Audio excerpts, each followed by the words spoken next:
ప్రభునామానికే మహిమ కలుగునుగాక.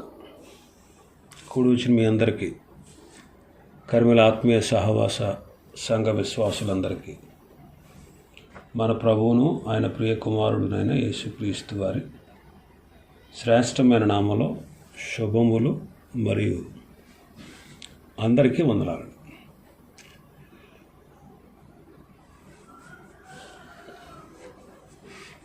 పరమగీతము 2వ అధ్యాయాన్ని మనం ధ్యానం చేసుకుంటున్నాం. పరమగీతము గ్రంథం 2వ అధ్యాయం 15వ వచనాన్ని చదువుతాను. మన ద్రాక్ష తోటలు పూతపట్టి ఉన్నవి,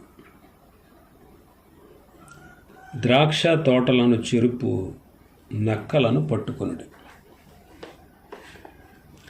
సహాయము చేసి గుంట నక్కలను పట్టుకొనుడి.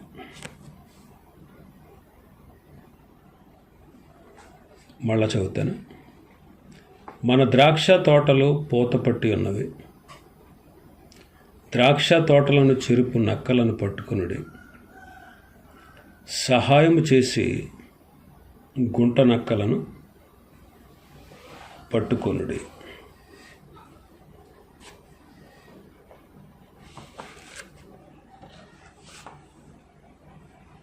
దేవుని సన్నిధిలో మనం ప్రార్థిస్తూ, దేవునితో సహవాసం చేస్తూ, ఆయన వాక్యాన్ని చదువుతూ ధ్యానిస్తూ ఉండగా మనం కొన్ని ముఖ్యమైన విషయాలు గ్రహించవచ్చు. ఏంటంటే అవి మానవ హృదయం యొక్క ఘోరమైన పాపస్థితి, మహాగణుడు మహోన్నతుడైనటువంటి దేవుని పరిశుద్ధత, ఎంత ఘోర పాపాన్నైనా క్షమించగలిగినటువంటి ప్రభు అయిన క్రీస్తు యేసు. ఈ మూడు మనం గ్రహించవచ్చు. మనుష్యుడు పాపి, దేవుడు పరిశుద్ధుడు. మానవుడు పాపం వలన పరిశుద్ధుడైన దేవునికి దూరం కాగా, క్రీస్తు యేసు ద్వారా మనలను దేవునికి ఆయన సమీపస్తులుగా చేసుకున్నాడు. మన హృదయం యొక్క ఘోర స్థితిని దేవుని వాక్యపు వెలుగులో చూసుకొని పరిశుద్ధాత్మ చేత ఒప్పించబడినప్పుడు మనం ఎంతటి పాపులమైన క్రీస్తు రక్తముతో కడగబడిన వారమే పాప క్షమాపణ పొంది పరిశుద్ధపరచబడతాం.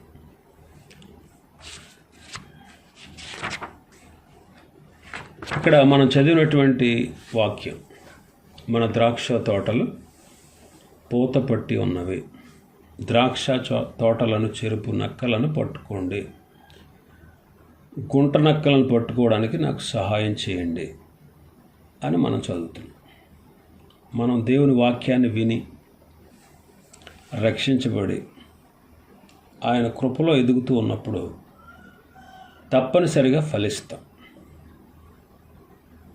ఆత్మఫలమైన ప్రేమ, సంతోషము, సమాధానము, దీర్ఘశాంతము, దయాళత్వము, మంచితనము, విశ్వాసము, సాత్వికము, ఆశా నిగ్రహములనే ఫలాలను మనం ఫలించాలి. మనలో ఈ ఆత్మ ఫలము చిగురించగానే, పూతపట్టి ఫలించడం ప్రారంభించగానే వాటిని పాడు చేసే గుంట నక్కలు బయలుదేరుతాయి. వాక్యపు వెలుగులో మనం వాటిని పరిశోధించి పట్టుకోకపోతే పూత రాలిపోయిన చెట్లు ఫలించకుండా అయిపోయినట్టు మనం ఎన్నటికీ ఫలించలేము, అభివృద్ధి చెందలేము. ప్రేమ అనే ఫలాన్ని రాల్చేసేది అసూయ అనే గుంటనక్క. సమాధానం అనేటువంటి ఫలాన్ని పాడు చేసేది కోపం అనే గుంటనక్క.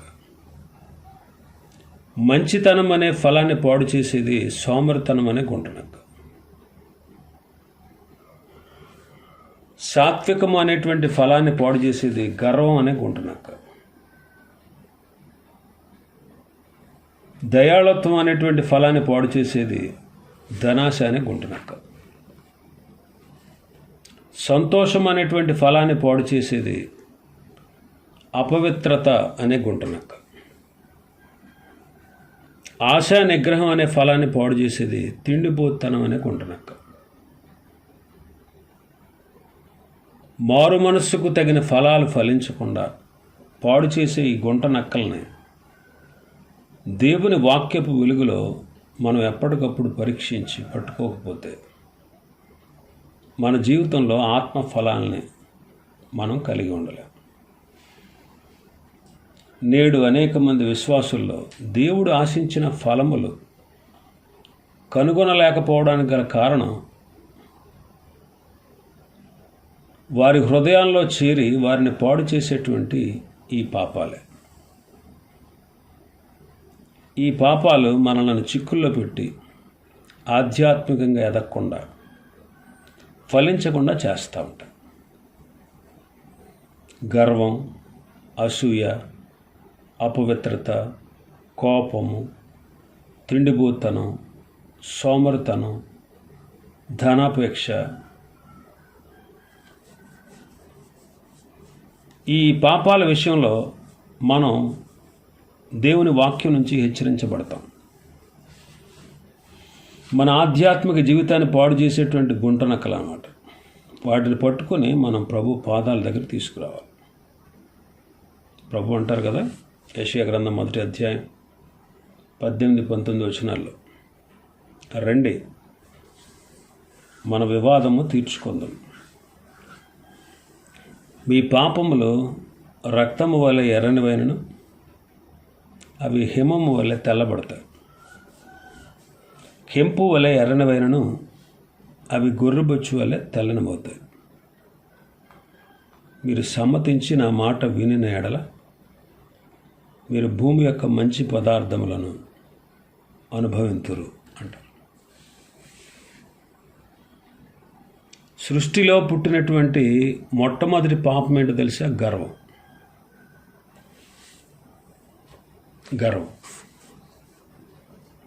గర్వం అనేది ఒక గుంట నక్కలండి. దేవుడు సృష్టించినటువంటి దూతల్లో ముఖ్యుడు లూసిఫర్.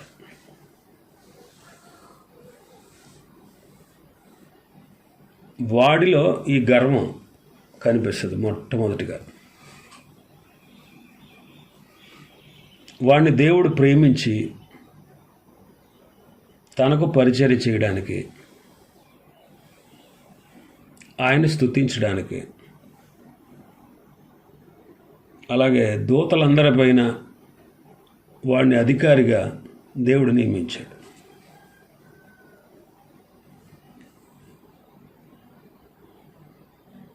అయితే వాడిలో దీనత్వం, కృతజ్ఞతాభావం లేకుండా వాడిలోనికి గర్వం వచ్చింది. ఏంటా గర్వం అంటే, దేవునితో వాడు తాను సమానుడిగా చేసుకున్నాడు. అరే, నన్ను సృష్టించింది ఈయన, ఆయన స్తుతించుట కొరకు, ఆయన పని చేయుట కొరకు, ఇగో దూతలందరికీ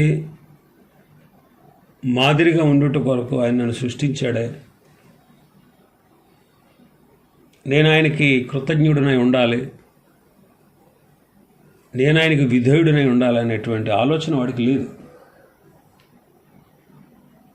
వాడికి ఉన్నటువంటి బలాన్ని, వాడికున్న అందాన్ని, వాడికున్న అధికారాన్ని చూసుకుని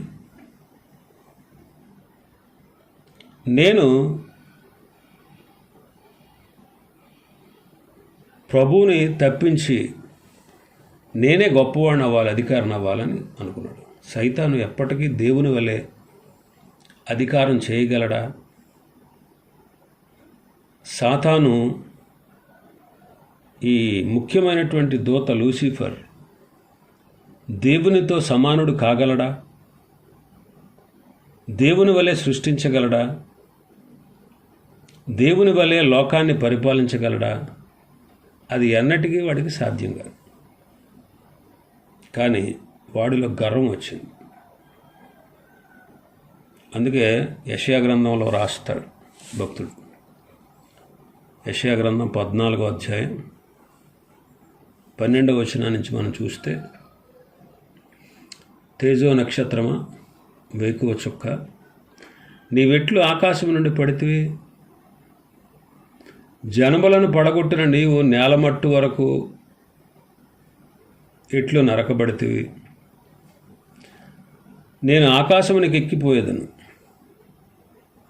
దేవుని నక్షత్రములకు పైగా నా సింహాసనమును హెచ్చింతును, ఉత్తర దిక్కును నా సభాపర్వతం మీద కూర్చుందును, మేఘమండలముల మీదకి ఎక్కుదును, మహోన్నతులతో నన్ను సమానునిగా చేసుకుందునని నీవు మనసులో అనుకుంటేవి కదా.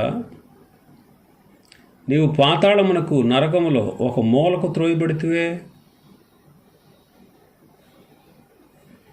భూమిని కంపింపజేసి రాజ్యములను ఉడికించిన వాడు ఇతడేనా? లోకమును అడవిగా చేసి దాని పట్టణములను పాడు చేసిన వాడు ఇతడేనా? తాను చెరపట్టిన వారిని తమ నివాస స్థలమునకు పోనీయని వాడు ఇతడేనా?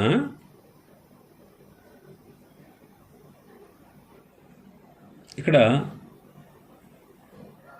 లూసిఫర్, తేజో నక్షత్రమా, వేకువ చుక్క అంటారు. ప్రధాన దూతలలో ఒకడిగా చేయబడినటువంటి లూసిఫర్, ముఖ్యుడిగా ఎంచబడినటువంటి లూసిఫర్ మహోన్నతులతో సమానం చేసుకుంటానని గర్వించాడు. వాడి గతి ఏంటో తెలుసా? చివరికి పాతాళమునకు, నరకములో ఒక మూలకు త్రోయబడుట. సాతానుగా మారాడు. గర్వం వలన పతనమైపోయినటువంటి లూసిఫర్, వాడు త్రోసివేయబడిన తర్వాత ఇంకా నరకానికి పోలేదు. వాడు ప్రస్తుతం ఆకాశ మండలమందు తిష్ట వేసి కూర్చున్నాడు. చివరికి వాడి యొక్క గతి అగ్ని గంధకాలతో మండే పెద్ద గుండం. అయితే వాడు పతనమైన నాటి నుంచి సాతానుగా, దేవునికి శత్రువుగా మారి, వాడి అనుచరులు దెయ్యాలుగా మారి, మానవులను, అంటే దేవుని ద్వేషిస్తారు కాబట్టి వాళ్ళు దేవుడు చేసినటువంటి ఈ సృష్టి కార్యాలను చెడగొట్టాలి అనేది వాడు పనిగా పెట్టుకున్నాడు. అలాగ మానవులైనటువంటి మనల్ని కూడా గర్వానికి బలి చేసి నరకాగ్నికి వారసులుగా చెయ్యాలని వాడు పని చేస్తూ ఉన్నాడు. ఇప్పటికీ అనేకులు గర్వాంధులై తాము ఎక్కడికి పోతున్నారో ఎరుగక సాతాను వెంట వెళుతూ పాతాళానికి దారి తీస్తూ ఉన్నారు. ఈ గర్వం అనేది నానా రకాలుగా, నానా రూపాలుగా మనుష్యుని తన వశం చేసుకుంటాడు. కొంతమందికి బలగర్వం. అనేకులు తమ శరీర బలాన్ని, తమకున్నటువంటి బంధు బలాన్ని చూసుకొని విర్రవీగుతూ ఉంటారు. గొలియాతు తన ఎత్తును, బలాన్ని, తన వెంటనున్న సైన్యాన్ని చూచి ప్రగల్భాలు పలికాడు. సామెతల గ్రంథకర్త అంటాడు 29:23లో, సామెతలు 29:23, ఎవని గర్వం వాని తగ్గించును, వినయ మనస్కుడు ఘనతనుందు. వాడు ప్రగల్భాలు పలికాడు గొలియాతు. దేవుని బలముపై ఆధారపడినటువంటి చిన్న దావీదు, బాలుడైన దావీదు, ఆ దావీదు చేతిలో 6 మూళ్ల జానుడు ఎత్తుగల గొలియాతు ఓడిపోయాడు, నాశనం అయిపోయాడు. దానియేలు గారు బెల్షజరుతో అంటాడు, నీ ప్రాణమును నీ సకల మార్గములను ఏ దేవుని వశమున ఉన్నాయో ఆయనను నీ వెరుగక నీ బలాన్ని చూసుకుని వెర్రవీగావు.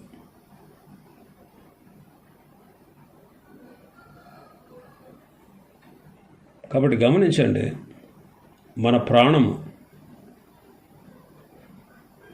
మన సకల మార్గాలు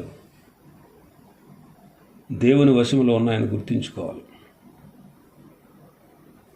మన ప్రాణాన్ని తీసేసినప్పుడు మన బలమంతా పోద్ది, మనం మంటిపాలవుతాం. ఏదో ఒక రోజు మన బలగం మనల్ని విడిచిపెట్టిపోద్ది. కాబట్టి మన బలాన్ని బట్టి అతిశయించకుండా మనకు బలం అనుగ్రహించిన ప్రభువుని బట్టి మనం అతిశయించాలి. కొంతమందికి సౌందర్య గర్వం, మిక్కిలి సౌందర్యవంతమైనటువంటి అబ్షాలోము తన సౌందర్యాన్ని, పొడవైన తన వెంట్రుకలను చూసుకుని అతిశయించి తన తండ్రిపై తిరుగుబడి యుద్ధానికి దిగాడు. ఏమైంది చివరికి? అతని సౌందర్యానికి కారణమైనటువంటి తల వెంట్రుకలే అతన్ని మరణానికి అప్పగించాయి. మస్తకి వృక్షానికి అతని వెంట్రుకలు చుట్టుకుని ఉంటే ఒకడు అతన్ని హతం చేశాడు. దేవుడిచ్చిన సౌందర్యాన్ని చూసుకుని గర్విస్తూ ఆ సౌందర్యాన్ని అపవిత్రమైన పాపాలకు మనం వాడుతూ ఉంటే అందము మోసకరం, సౌందర్యం వ్యర్థం. యెహోవా యందు భయభక్తులు కలిగిన స్త్రీ కొనియాడబడుతుందని సామెతల గ్రంథకర్త చెప్పినట్టు మనం దాన్ని గుర్తించాలి. దేవుని యందు భయభక్తులు కలిగి మన బాల్య దినములందే మన సృష్టికర్తను స్మరణకు తెచ్చుకోవాలి అని ప్రసంగి గారు చెప్పిన మాటను బట్టి మనం నడవాలి. కొంతమందికి కులగర్వం, మరికొందరు కులగర్వంతో, జాతి గర్వంతో విర్రవీగుతూ ఉంటారు. మనం అందరము కూడా ఒకే దేవుని చేత సృష్టించబడిన మానవ జాతి అని మనం మర్చిపోతుంటాం. మనుషులే వివిధ రకాలైన కులాలని, జాతులను కల్పించుకొని గర్విస్తూ ఉన్నారు. మనం అందరము కూడా ఒకే దేవుని చేత సృష్టించబడిన, ఒకే మానవు నుండి వచ్చినటువంటి వారము. క్రైస్తవుల్లో ఈ జాడ్యం మరింత ఎక్కువగా కనబడతా ఉంది ఈ రోజుల్లో. క్రైస్తవుల్లో, విశ్వాసుల్లో, దైవజనుల్లో ఈ కుల జాడ్యం బాగా పట్టింది. అపొస్తలుడైన పౌలుగా మారకముందు సౌలుగా ఉన్నప్పుడు, నేను శ్రేష్టమైన యోధా జాతికి చెందినవాడను అని గర్వించాడు. క్రీస్తును నమ్మిన వారిని హింసిస్తూ తానేదో గొప్ప కార్యాలు చేస్తున్నానని అతిశయించాడు. కానీ దమస్కు మార్గంలో అతను పొందిన దర్శనం ద్వారా అతని గర్వం అణిగిపోయింది. ఆనాటి నుండి అతడు తన అహాన్ని సిలువ వేసి క్రీస్తుకు గొప్ప సాక్షిగా జీవించాడు. మన కులాన్ని బట్టి, మన జాతిని బట్టి కాదు, కానీ మనకు క్రీస్తు ఇచ్చిన రక్షణను బట్టి మనం అతిశయించాలి. మరికొందరికి ధన గర్వం, ద్రవ్యం ఎక్కువయ్యే కొలదే గర్వం ఎక్కువ అవుతూ ఉంటుంది. ధనవంతులకు అనేకులకి తన ధనమే సమస్తం. తమ ధనంతో ఏదైనా చేయగలం, తమకు దేవుడు అక్కరలేదు అనుకుంటారు. లోకాసు వార్త 12వ అధ్యాయంలో ఉన్నటువంటి ధనవంతుడు పంట బాగా పండింది. అతడు విస్తారమైన ధాన్యాన్ని సమకూర్చుకున్నాడు. నా ప్రాణమా, తినుము, త్రాగుము, సుఖించుము అని ఆనందించాడు. కానీ తనకు ధనధాన్యాలు ఇచ్చినటువంటి దేవుణ్ణి కనపరచలేదు. ఆ గర్విష్టి అయినటువంటి ధనవంతునితో దేవుడు ఏమన్నాడంటే, వెర్రివాడా, ఈ రాత్రి నీ ప్రాణము నీ వద్ద నుండి తీసివేస్తున్నా. నీ ప్రాణము నీ వద్ద నుంచి తీసివేస్తే నీవు సంపాదించింది ఈ సంపాదించినవన్నీ ఎవరు అవుతాయి అని అడిగారు. అందుకే సామెతల గ్రంథకర్త అంటాడు, ఉగ్రత దినమున ఆస్తి అక్కరకు రాదు. లోకంలో ఉన్నటువంటి ధనాన్ని అంతటిని పోగు చేసుకుని దాన్ని అంతా ఒక చోట పెట్టి కూర్చి అదంతా ఒకటి చేసిన మన ఆత్మను మనం కొనలేం. కాబట్టి మన ధనాన్ని బట్టి మనం గర్వించకుండా మనకు ఆయుష్నిచ్చినటువంటి దేవుణ్ణి స్తుతించాలి. కొంతమందికి భక్తి గర్వం. ప్రార్థించడానికి దేవాలయానికి వెళ్ళిన పరిసయ్యుడు తన భక్తిని బట్టి అతిశయిస్తూ, దేవా, నేను చోరులను, అన్యాయస్తులను, వ్యభిచారులను అయిన ఇతర మనుషుల వలెనైనను, ఈ సుంకర వలెనైనను ఉండనందుకు నీకు కృతజ్ఞతాస్తుతులు చెల్లిస్తున్నాను. వారమునకు 2 మార్లు ఉపవాసం చేస్తాను. నా సంపాదన అంతటిలో 10 వంతులు చెల్లిస్తున్నాను. తన భక్తి అలవాట్ల గురించి గర్విస్తూ ఉన్నాడు. కొన్నిసార్లు చూడండి, వాళ్ళకంటే నేను బాగా పాడగలను, నేను బాగా ప్రార్థించగలను, నేను బాగా ప్రసంగించగలను, నేను చాలా నీతిగా ఉంటున్నాను అనే గర్వం ఈ దినాల్లో అనేక మంది భక్తులను ఏలుతా ఉంది. మరి ఎటువంటి గర్వం నిన్ను ఏలుతుందో, నీ జీవితంలో క్రీస్తు కొరకు ఫలించకుండా ఏ గుంట నక్క నిన్ను పాడు చేస్తుందో పరీక్షించుకో. సామెతల గ్రంథకర్త అంటాడు, గర్వహృదయులందరూ యెహోవాకు హేయులు, నిశ్చయముగా వారు శిక్ష పొందుతారంటాడు. 101వ కీర్తన రాసిన దావీదు అంటాడు, అహంకార దృష్టి గలవారిని, గర్వించిన హృదయం గలవారిని నేను సహింపను అంటాడు. గర్విష్ఠులు దేవుని రాజ్యంలో ప్రవేశించలేరు, పాతాళంలోనికి త్రోయబడతారు. కాబట్టి నేడే మన గర్వాన్ని విడిచి పశ్చాత్తాపడదాం. గర్వం అంటే ఏంటో తెలుసా? మనలను మనం హెచ్చించుకోవడం, తలబిరుసుతనంగా మాట్లాడడం, గొప్పలు చెప్పుకోవడం, ఇతరులు చెప్పు సలహాలు వినకుండా తిరగబడడం, ఇతరులను విమర్శించడం, కృతజ్ఞత లేకపోవడం. కాబట్టి గర్వం అనేది బహు యుక్తికరమైన గుంటనక్క. కొందరు అంటారు, నాకు గర్వమే లేదు అనే గర్వంగా మాట్లాడతారు. నాకు గర్వమే లేదనే గర్వం ఉంటుంది కొంతమందికి. కాబట్టి గర్వం వినాశకారండి. నాశనమునకు ముందు గర్వం నడుస్తుంది, పడిపోవుటకు ముందు అహంకారమైన మనస్సు నడుస్తుంది అంటాడు సామెతల గ్రంథకర్త 16:18. 13:10 గర్వం వలన జగడమే పుట్టునంటాడు. 29:23 ఎవని గర్వం వాడిని తగ్గిస్తుంది అంటాడు. వినయ మనస్కుడు ఘనత పొందుతాడంటాడు. పేతురు గారు అంటారు తన మొదటి పత్రిక 5వ అధ్యాయం 5వ వచనంలో, దేవుడు అహంకారాలను ఎదిరించి దీనులకు కృపానుగ్రహించును అంటాడు. సామెతలు 10:15-25 గర్విష్ఠుల ఇల్లు యెహోవా పెరికివేయును అంటాడు. 16:5 యెహోవా యందు భయభక్తులు కలిగి ఉండడు, చెడుతనం అసహించుకోవడమే. గర్వం, అహంకారం, దుర్మార్గత, కుటిలమైన మాటలు నాకు అసహ్యాలు అంటాడు. గర్వహృదయులు అందరూ యెహోవాకు హేయులు, నిశ్చయంగా వారు శిక్ష పొందుతారంటాడు. కాబట్టి ఈ దినమే మన గర్వ హృదయాన్ని సిలువ యొద్ద పగలగొట్టి విరిగి నలిగిన హృదయాన్ని సంపాదించుకుందాం. దీన మనస్సు అనే వస్త్రాన్ని ధరించుకొని ఆయన బలిష్టమైన చేతి క్రింద దీన మనస్కులై ఉందాం. ఇర్మియా గారు అంటాడు కదా 9:23 జ్ఞాని తన జ్ఞానమును బట్టి అతిశయించకూడదు, శూరుడు తన శౌర్యమును బట్టి అతిశయించకూడదు. అతిశయించువాడు దేనిని బట్టి అతిశయించాలంటే, భూమి మీద కృప చూపుచు నీతి న్యాయములు జరిగించుచున్న యెహోవాను నేనే అని గ్రహించి నన్ను పరిశీలనగా తెలుసుకున్నట్టును బట్టి అతిశయించాలి. అట్టి వారిలో నేను ఆనందించువాడను అని ప్రభు సెలవిస్తారు. క్రీస్తును రక్షకుడిగా నేను ఎరిగి ఉన్నాను, ఇలాంటి అతిశయం కంటే మరి దేనిని బట్టి కూడా మనం అతిశయించకూడదు. నాకు ప్రభు ఉన్నాడు, నేను క్రీస్తును రక్షకుడిగా కలిగి ఉన్నాను, అయితే మన అతిశయం.